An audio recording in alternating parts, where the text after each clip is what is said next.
I've always said here on the Ace Sun Games channel that I wanted to branch out to different types of content ever since I've come back and tried to do this whole thing full time. And here we are with another new idea. A little bit of a spoiler though, this was supposed to come up yesterday on the upload day of Thursday. But due to me being a dum-dum and not editing properly, I guess, and putting in too much material that was copyright sensitive, I guess. So that's why it got taken down and I got my first strike, so yay me. I am a dum-dum. But anyway, it's still the spookiest time of the year and all that. What way to get a good fright, a good scare, and a good laugh maybe, if you're a bit sadistic, is to watch some horror movies. And of course, you all know where this is going. Since we don't do normal on this channel, we do not do a top 10, but rather a top 7 of my favorite horror movies of all time. Starting with number 7, Don't Breathe. What I like about Don't Breathe is that it's just so unique, especially with the rap that most horror movies get nowadays in the modern era, that nothing's original anymore, everything's like a rehash of Saw, Texas Chainsaw, The Grudge, The Ring. There's a little bit of similarities between plots of different various horror movies nowadays, that it's nice to get like a different take on things, especially with this movie where we follow a group of robbers who try to get one last big score so that they'll be able to get out of there and go on with their lives and all that good stuff. And they think that they will get an easy jump on this veteran who they find out is also blind and has lost his daughter, so that just leaves him in his house. So good easy pickings, right? No, because not only does he have a big old Rottweiler with him, but he's very alert and he's coming to get ya. So if you have not seen Don't Breathe, I recommend you see it. It is absolutely amazing. But that's just my number 7. My number 6 on the list is Hush. Kind of bit of a similarity between Don't Breathe and Hush. I'm not sure if they came out around the same time, but I do believe they both came out in the late 2010s. The story of Hush this time is the protagonist that we follow throughout the movie is the one with the disability. But instead of being blind like the veteran in Don't Breathe, she is deaf. That is right. She lives alone in the woods. No one's there with her. She doesn't have any family around with her. She's not married or anything or has a boyfriend. She is all alone. She's by herself. I don't even think she has like a cat or a dog or anything like that, if I remember correctly. It's just her, her MacBook, her writing and all that.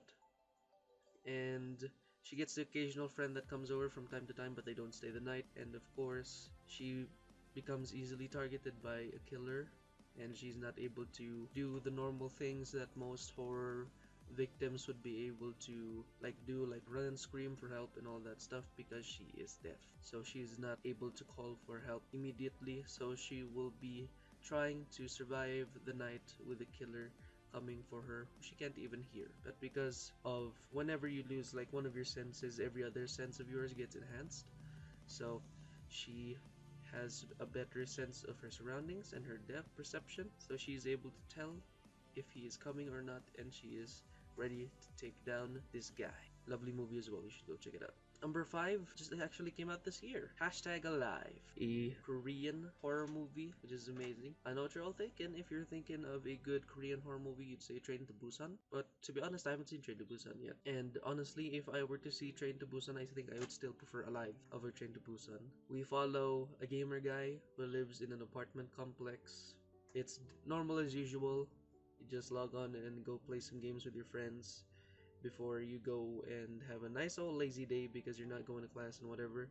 And then suddenly there's a big old news report where people are starting to attack and eat each other on the streets. And what I like about this movie as compared to other like zombie movies and all that, the zombies are still intelligent. Like sure, they're zombies, they're just wandering around trying to grab and bite and eat more people, but they remember certain things to do when they were still human. There's a scene in there where was a firefighter zombie who was still able to like climb up a rope or or I believe it was a rope. Yeah, he is still aware of things that he was able to do when he was still a firefighter, even though he's already a zombie, which is like absolutely fucking amazing for a zombie movie, making zombies a little bit more scary than what we are used to with the whole zombie genre. Number 4, Lights Out. Boy, what can I say about Lights Out? First time I saw Lights Out was, do you all know those like little shared cinema things where you and your friends go there, you all can eat some snacks and whatever. You just have this big HD TV in front of you,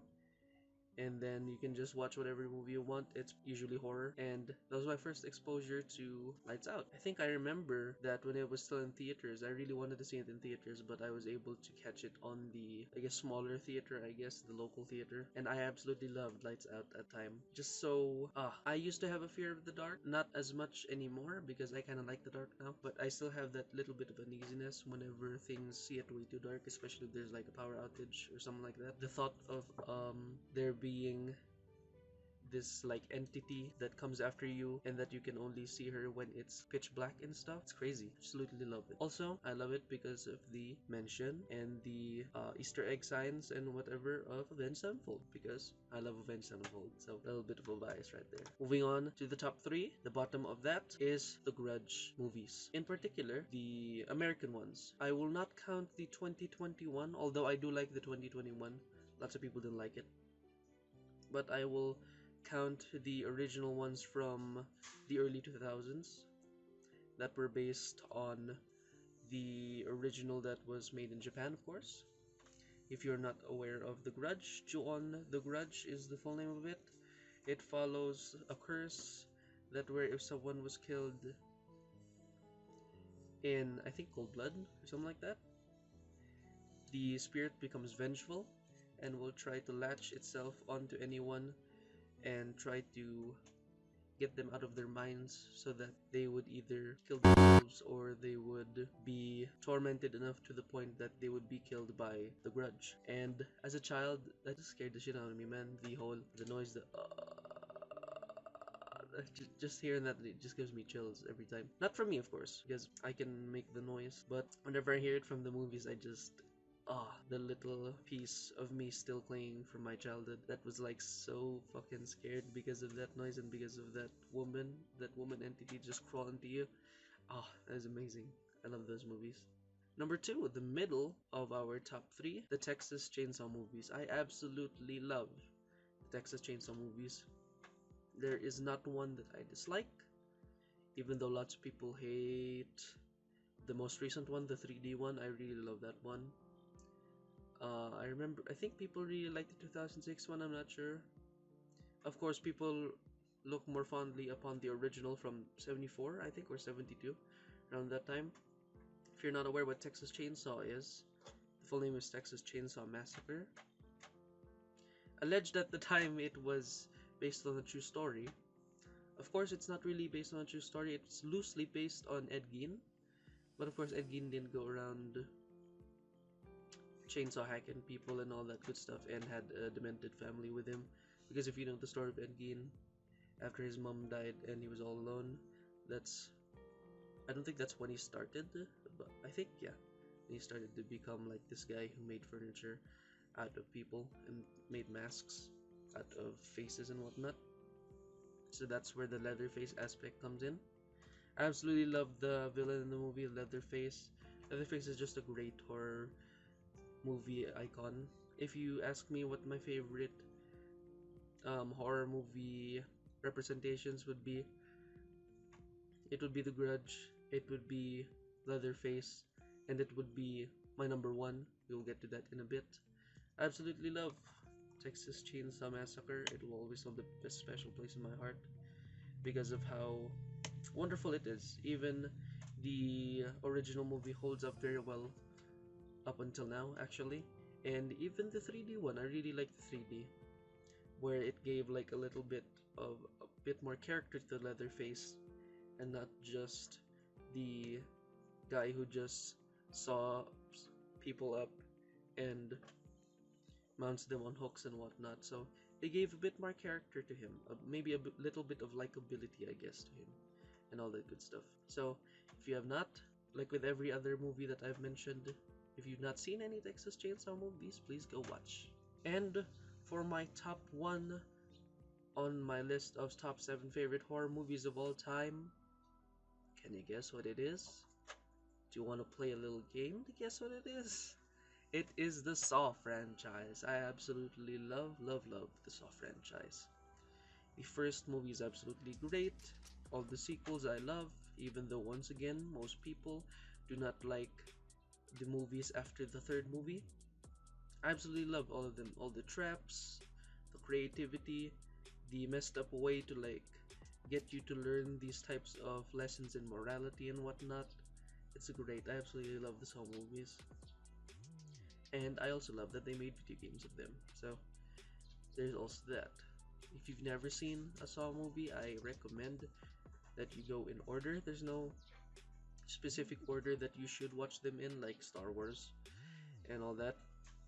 Because even though the timeline of Saw is dependent or different from each movie, I would still recommend that you go watch the first movie first and then watch all the sequels up until Jigsaw, the latest. I haven't even actually finished Jigsaw just yet. And then Spiral, the one with Chris Rock and Samuel Jackson, that's gonna come out next year, 2021. Can't wait for that. It's gonna be a good old time. You wanna play games, motherfucker? So that's it for my top 7 favorite horror movies of all time. Thank you all so much for watching. If you did enjoy, please leave a like and all that good stuff. Share it with your friends and what have you. Comment down below. Let me know what are your favorite horror movies of all time. Please remember, this list is subjective and it's my personal preference of stuff, and it is only movies that I have seen. So if you were expecting stuff like Halloween, Nightmare on Elm Street, The Exorcist, I have not seen any of those, but I might in the near future. I also have like stuff downloaded that I wanted to watch, but for now, these are my top 7 favorite horror movies of all time. Follow all my Spoopy links in the description down below and all that good stuff. Please donate to my PayPal if you can. I will see you in the next video. Thank you, and